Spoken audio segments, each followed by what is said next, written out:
Sa pagdating ni Gino sa kanyang bahay, kumuha kaagad siya ng DNA sample mula kay William Acosta para malaman niya kung totoo ba talaga siyang anak ni William Acosta.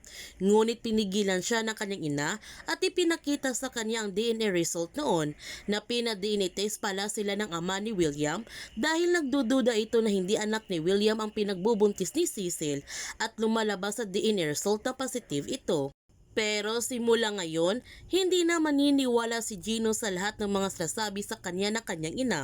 Ipapatuloy pa rin niya ang pag-DNA test. Lumapit si Gino sa iba't ibang klinik para masiguro niya kung tunay ba ang lumabas sa DNA result. Habang ang dating asawa ni Brandon, humihingi ito ng 1 milyon kapalit ng kanyang pag-alis at hindi na siya manggugulo.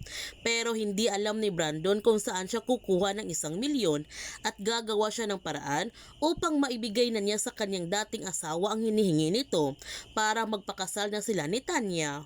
Hindi alam ni Brandon na isa pala itong patibong dahil parte ito sa plano ni Tori na gipitin siya at binabayaran nila ng malaking halaga ang dating niyang asawa para manggulo ito sa kanyang buhay. Gayonpaman, pumunta si Cecil kay Tori para magpasalamat na ipinaalam sa kanya ang pag-imbestiga ni Sky na tungkol sa kanyang buhay at nagtanong siya kay Tori kung saan niya itinago si William dahil gusto na niya ito makita at makasama. Ngunit hindi sinabi ni Tori kay Cecil ang kinaroonan ni William dahil sobrang mainit ang mga pulis sa kanya ngayon at baka masundan pa siya nito.